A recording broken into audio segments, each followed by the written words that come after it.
Hello guys, welcome back to my new video. तो आज हम जा रहे थे खानपुर पीजीआई में मीनाक्षी की दवाई लेने के लिए, उसका चेकअप करवाना था हमें। तो और मैं खा रही थी नमकीन खाते खाते, क्योंकि मैं सुबह उठते ही नहाते ही भाग गई थी इसके साथ। इसने मुझे उठाया था, फिर हम पहुँच गए। और मैं यहाँ पीजीआई में पहली बार आई थी। ये मुझे बता रही थी कि ऐसे ऐसे अंदर जाके पहले पर्ची कटेगी।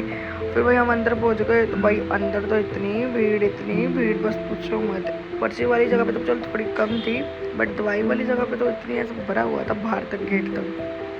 फिर हमने यहाँ से कटवाई पर्ची, फिर हम पहुँच गए ऊपर। तो उन्होंने हमें दूसरे रूम में भेज दिया। पहले हम बाहर से एंट्री करवा के आए थे पर्ची की, फिर हम दिखा के आगे चेक करवा के आ गए इसका। तो हम फिर आगे नीचे दवाई लेने की जगह पे, और यहाँ तो भाई साहब इतनी भीड़ थी, कम से कम 3 घंटे खड़े रहे हम। और जो आंटी थी ब्लू सूट वाली से हमारी हो गई थी लड़ाई, बड़ी गंदी वाली। फिर हमें लगी भूख, हम आ गए पिज़्ज़ा खाने के लिए। फिर मीनाक्षी बोली मोमोज खाऊंगे, तो हमने मोमोज भी ऑर्डर किए दिए थे। और आते हुए आए थे बस में, हमें सोचा जाते हुए कुछ नया करते हैं, तो हम ऑटो में बैठ गए थे। और ऐसे करते करते फिर हम आ गए घर पे, बहुत थक चुके थे। फिर हमारे पुराने पड़ोसी आए हुए थे घर पे मिलने के लिए।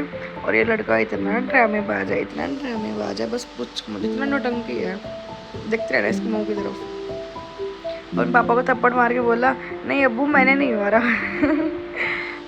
बेकार, देखना इसके ड्रामे। और भाई मीनाक्षी इतना हंस रही थी इसको देख के, इतना खुश हो रही थी, बस पूछो मत। देखो उसके ड्रामे देखो यार, छोटा सा बच्चा है मतलब, फिर भी इतनी हद है यार बच्चों की आजकल तो।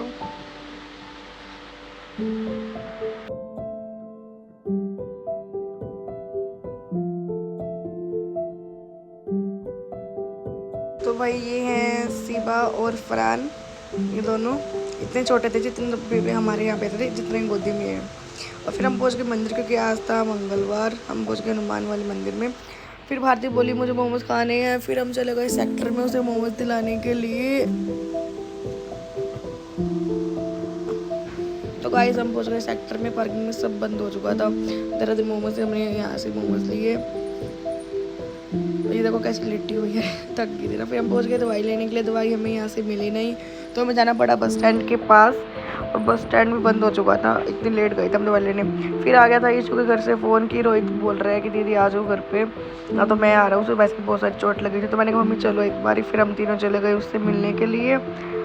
और भाई वो बंदा इतना अच्छा है ना, खुद याद कर रहे थे, कोई इसकी याद ना करे। तो इसी के साथ आज का वीडियो ब्लॉग खत्म करते हैं। Bye bye guys, like comment share करना मत भूलना, सब्सक्राइब